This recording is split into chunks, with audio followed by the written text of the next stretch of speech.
Welcome. Today's video is going to be around creating different types of sales.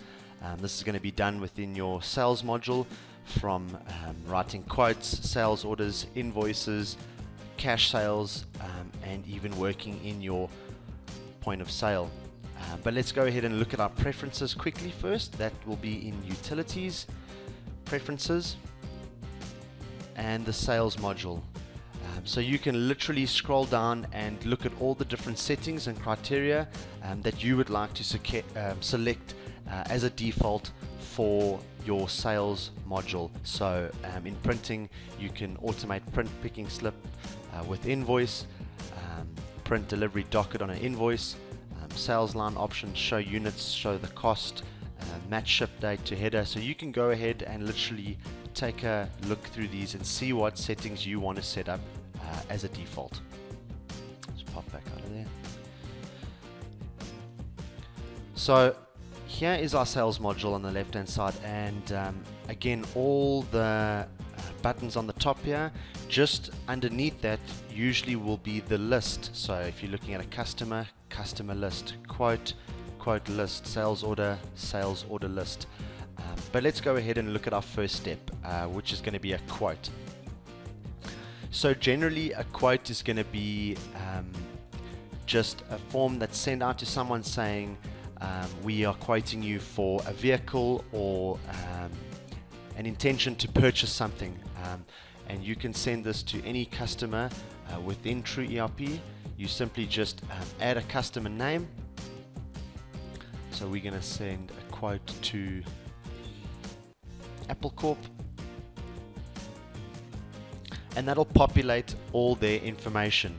If you just simply double click wherever you see information on the customer name here, this will open up the customer card. So any information that's got to do with this customer is right here.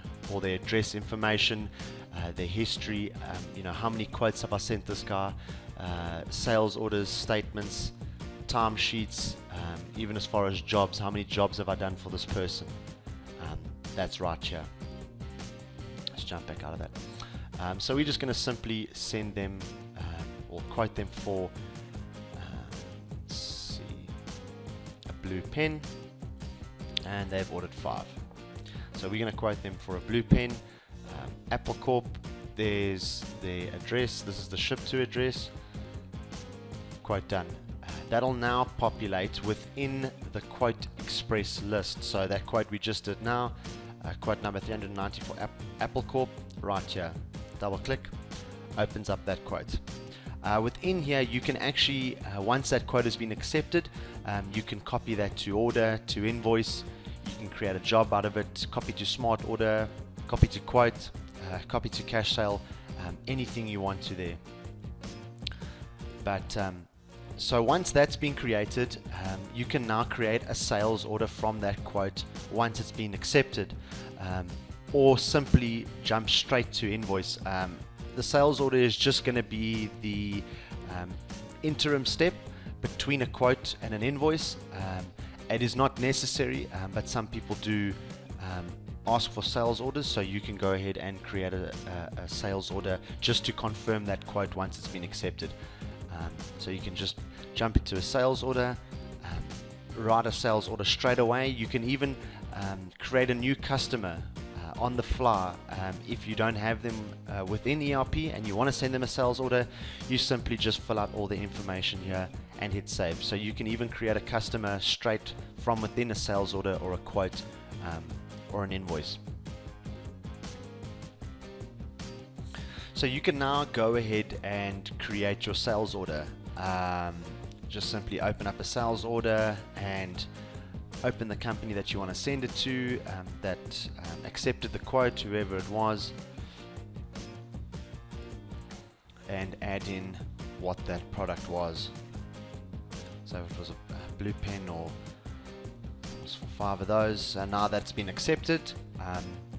And again here you can do internal sales orders, you can do group shipments, templates. So internal sales orders will be a company within your company. Choose different currencies, exchange rates, literally a whole array of information here. discount options, you know, different tax codes, product description, and all that.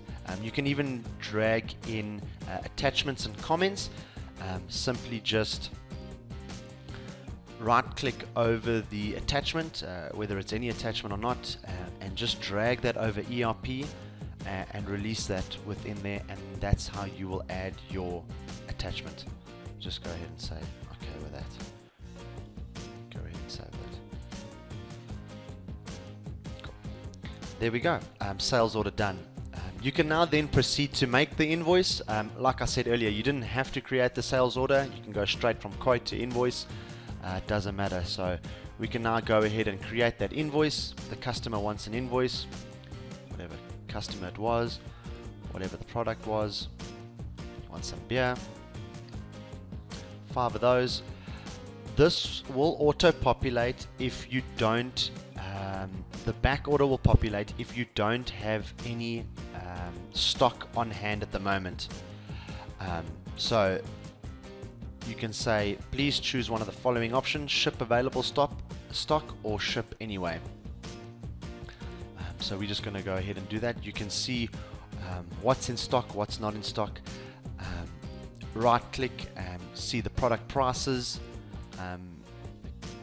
the beer, the customer name, where it's going to, what the different quantity prices are, values in the price matrix if you have any, and so on. So you can even go as far as to calculate that and see how far you go with that. We're just going to go ahead and save that. Invoice done. So those are pretty much the main things. It's going to be your quotes, sales orders, invoices, and those are going to lead through from your leads, the concept that we spoke about earlier in the previous videos. Generally it's going to be from leads that are going to turn into customers, and that's how you're going to create your quotes, or that's why you're going to create your quotes and sales orders and invoices. The last step pretty much regards to doing a sale is going to be your cash sale. So someone physically walks into your shop and says, hey, I want to buy this, here's the product, there's $100 and I want to pay for that. And typically you're going to use your point of sale for that. So the guy walks in, sell him some beer, hit cash, sold. Run your all end of periods, your end of period, different salespeople, different product lists. Awesome way of getting around there.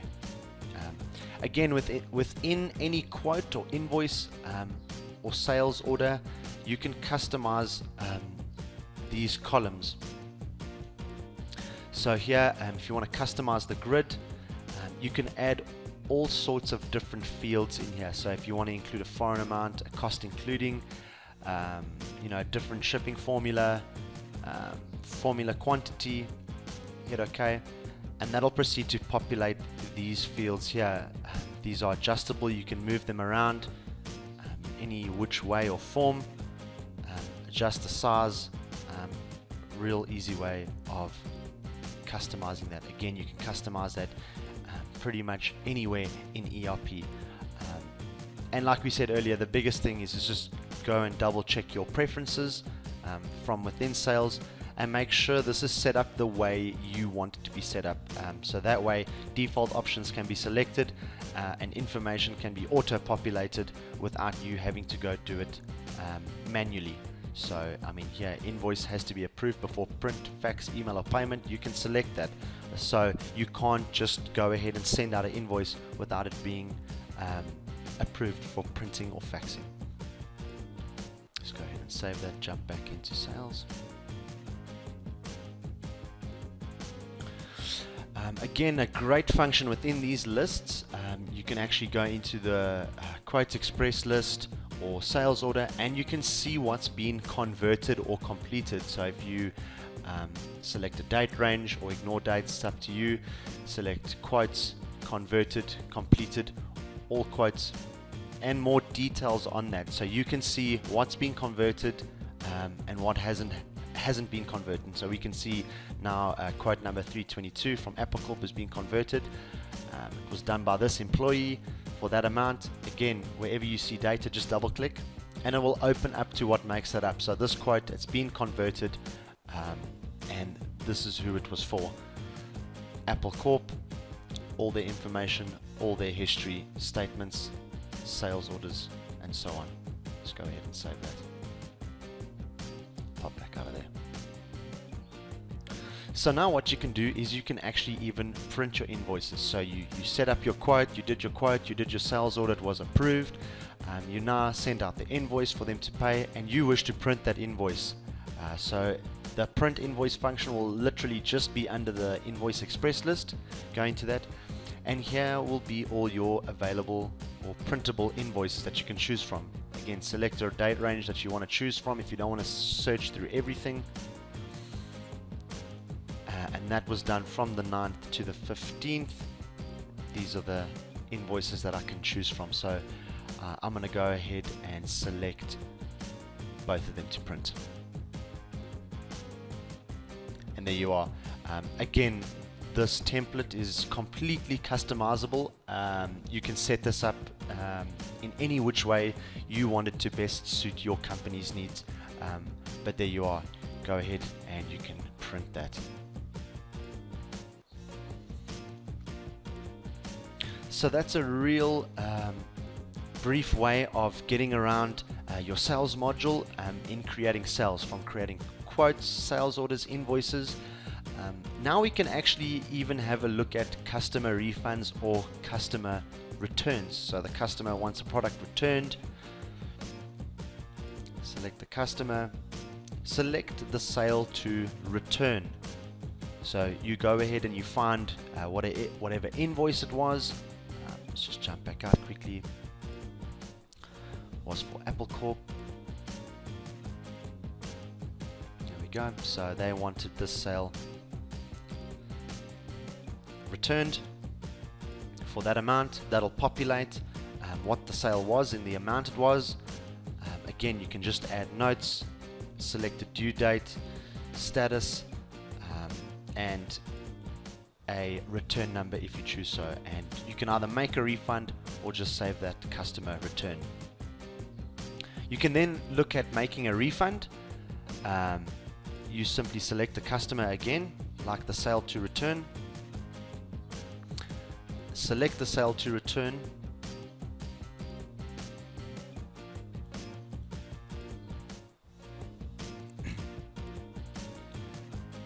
and there you are. Information populated. iPhone 6 Plus, refund was for 20, and there you have it.